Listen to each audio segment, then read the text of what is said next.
Today on Dead Dodge Garage, roller camshafts. Are they the solution to all of our problems in hot rodding? Maybe roller camshafts and coffee together could do it.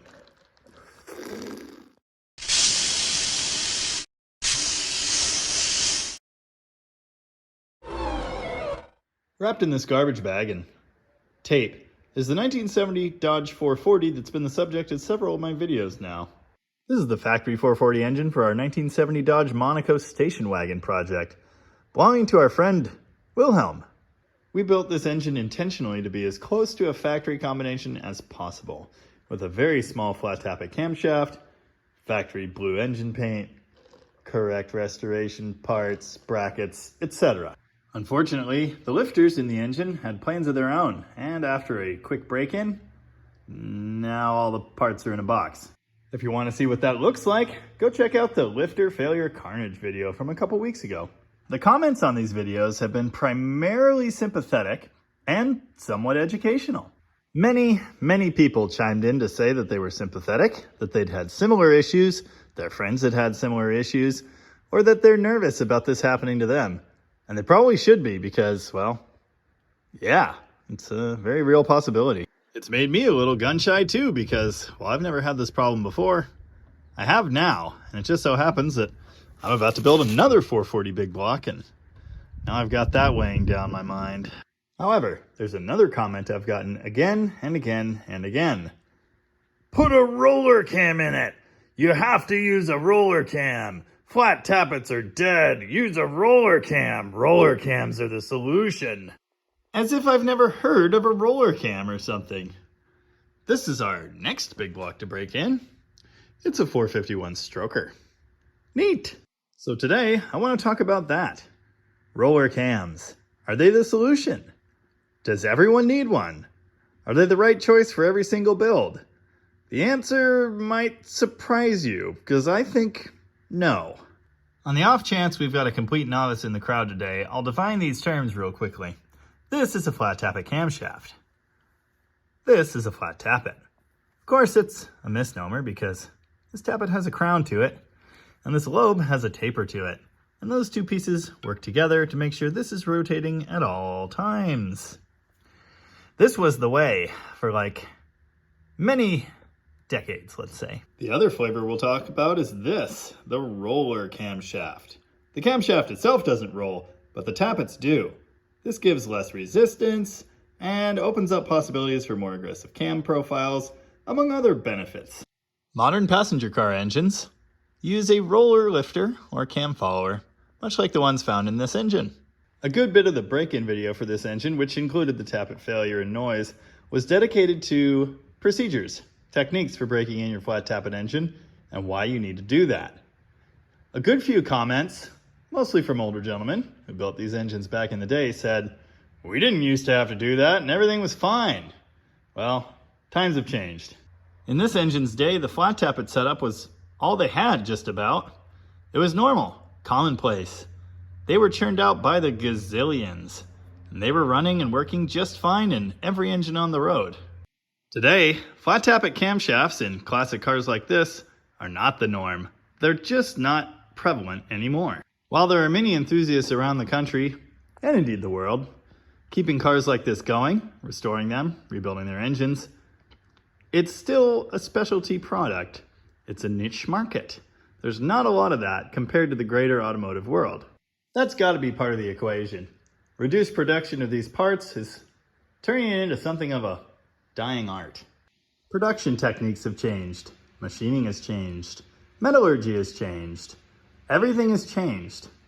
Chrysler started using roller lifters in the late 80s and they never looked back. The flat tappets are truly going away. If you spend any time on the internet at all, you'll have probably heard about these camshaft and lifter failures. It's commonplace nowadays. It happens all the time. And with that in mind, when we were putting this engine together, we said roller cam all the way. We want this engine to be dead nuts reliable. We want this engine to make respectable power. But most importantly, we want it to live a long, healthy life as a driving engine. But there are a couple important factors that didn't hinder us from making that decision here. Originality and cost. The goal of the restoration on this 73 Charger is for it to look original, or better. But the owner specifically wanted some extra power out of the original engine, and he wasn't afraid to spend money to do that, at least to a point. The goal of this build, of course, completely different. It's supposed to be as close to stock as is feasible, and a flat tappet cam, close to factory specs, fits the bill perfectly. But it's the cost part of the equation I really want to focus on here. Did you know that roller cams are expensive? At press time, the exact roller camshaft that's in this 451 stroker, $485. And that's without lifters. A set of roller lifters from Howard's, which is the cheapest option, $600. Compare that to $384 for the flat tappet cam and lifters together. Of course, they failed, but that's not the point. And mind you, that's regular price on the flat tappet cam kit too. It's just what I found with a quick cursory search. Pretty sure we paid even less than that. The roller conversion also requires a custom set of shorter push rods. We got lucky and found these in stock on Summit, so we didn't have to have them custom made. Even so, there's another $60, whereas the factory pieces fit fine with the flat tappet cam. We opted for adjustable rockers here, mostly for valve train stability and to make the push rod selection thing a little easier. You know, we've got some flexibility there. You don't have to do this, but we did. You could also put these on a flat tappet equipped engine, but you don't have to. These are 440 Source's budget adjustable rockers. I'm going to list them anyway because we wouldn't have used them if we hadn't done this cam conversion. And on the other engine, you know, with the factory cam and lifter setup, we didn't. $290. This camshaft uses the special 3-bolt timing setup instead of the single bolt. Just for the standard gear set alone, which is what this is, more on that in a minute, it's $90 compared to $60 for the regular single bolt. There's actually a second 3-bolt timing chain set here on the table because I messed up the first one. I messed up the first one because I foolishly assumed that this bearing setup, you know, required for the roller camshaft, would just fit in the gear, and I pressed it in there. Kind of broke it. Bit of an expensive mistake because we had to buy a second timing set. And talking to the machine shop, they said, yeah, they don't fit. We actually have to make them fit, so there's an additional line item. Who knows what that's going to cost? You have to run this bearing here at the front to control the end play on the cam. You have to do this because with the roller lifters, there's no force of the lifters pushing the cam rearward against this machine face back here. Some people online say you don't need to do this, and others say even if you do this without the correct timing cover, you can see the whole camshaft moving and pushing against it while it's running on a dyno or in the car. 440 Source actually recommended a special 3-bolt timing kit with a Torrington bearing on the backside of the cam gear. With that, you can locate the gear between the front bearing and the back bearing, and that'll be great. In some cases, if this is too tight and the gear is jammed against the block, you can get galling back there. I think we're going to be fine without it. This surface is machined and designed to run against the block there, so I'm hoping with the front bearing to control end play, we'll be good to go. The cam button costs $24, plus all of the messing around with it, making it fit. You could get a cheaper nylon cam button instead of this bearing for $20. Yeah, I'll spend the extra $4, I think. The bearing or button there has to have a surface to ride against, and it has to be spaced correctly to get the end play in the cam you want. I modified the factory timing cover with a press and some science to make that happen. It seems to be pretty good, but I've heard that these stock steel covers can flex quite a bit even with that done. If this isn't strong enough, I'll be adding a washer or another spacer to brace it against the back of the water pump housing, and that'll be great, but kind of hacky. The other option, of course, is to spend a bunch of money on a really nice one.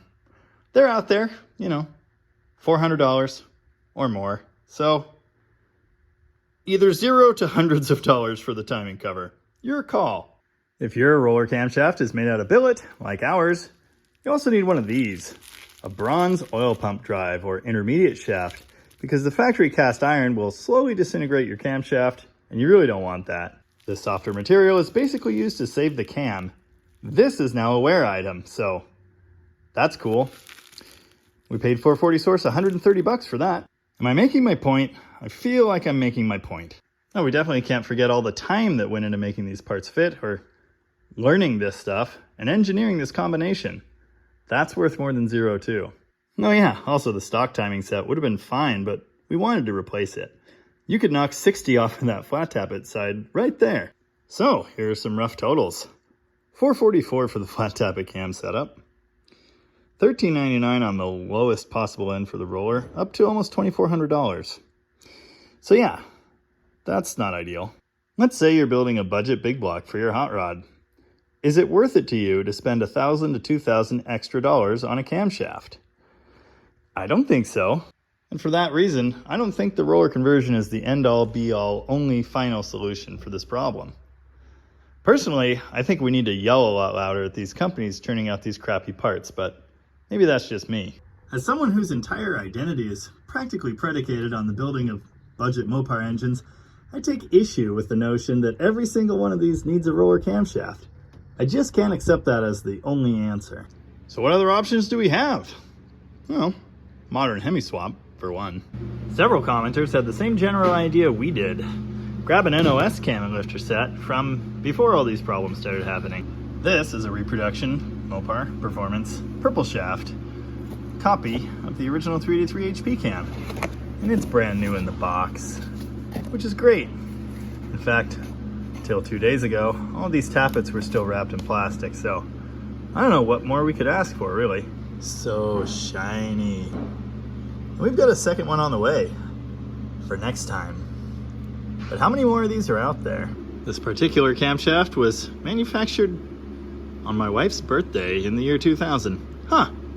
Anyway, if you can get your hands on one of these and it's in decent shape, probably a great option. If you can't, you're going to want to investigate other brands. Now, I don't want to specifically call out a camshaft manufacturing company whose name rhymes with stomp, because I know it's not just their problem, but they certainly seem to have them. A couple other comments shed light on something I hadn't even thought of. Their camshaft and lifter assembly lube. That stuff kind of just runs off after you apply it. And especially in an engine like this one that sits around for a few months before it runs, that's not good. In the original build video on the flat tappet 440, I did discuss some of the different options for cam lubricant, lifter face lubricant, during assembly. And I went with the Comp Red. I've also used it in many other engines, and again, I've never had a failure before, but I think going forward I'm going to try something different. I've had a Lunati camshaft lube recommended by multiple parties, and I think I'm going to check that out. I have used NOS Mopar Cam Honey in the past with success, but the consistency is even thinner than the red stuff, so I don't know what to think about that. I think in any case, we really need to hold these companies to account. You know, stick their feet in the fire or whatever, and try to get answers explaining these modern problems that didn't used to exist in engine building world. I understand the thinking in saying that a roller cam is the only way to solve these problems, and the only way to build one of these engines in this day and age, but I refuse to accept that. I think if budget engines die, the fun in this hobby dies, at least for me. And don't forget, roller failures are possible too. In modern vehicles, I've seen multiple camshaft followers seize up and eat cams, and that's not good. I've also heard of noise and ticking in these brand new roller lifters, so I'm looking forward to seeing what these ones are like. Just know that it's not a 100% foolproof, bulletproof option. If the roller cam is in the budget for your build, awesome. If it's not, I don't know, maybe try Lunati or Howard's. But expect to wait for a camshaft that you really want. There are a couple more possible solutions too. If you're just doing a refresh on your engine, and your original camshaft and lifters are fine, I think I'd clean them up. Obviously keeping the lifters in the same order they came out, and stick them back in there. It's probably going to be better than anything you buy off the shelf today. If you can find one, you could also take your original camshaft to a regrinder. There are all kinds of different companies that do that, I think, or at least a couple left. Another dying art, cam grinding. Anyway, I've been informed you can even have old lifters refaced and prepared for many more decades of use, so you might look into that. I think I've made my point. There are many different ways of attacking this thing. You kind of just have to make a decision and figure out what's best for your build. Personally, I'm going to do what I've always done, which is just, you know, play it by ear. Keep it loose. If you happen to be removing a performance camshaft and lifters from an engine and they're in good shape, save them. Keep them in order. They might not work for you today, but they'll work for somebody, or they might work for you another time. In the 360 build, the budget one that's currently in my Demon, I did exactly the same thing as this 440. Install a comp cam and lifters with comp lube. The difference is that one was used and already broken in, and it survived. It's fine. It's doing great. That engine even sat outside for like 7 or 8 months after I finished it, and still no problem. So keep that in mind. Anywho, if you're one of those people commenting and saying that a roller cam is the only possible way to go, just know there are a lot of reasons why that might not be the case.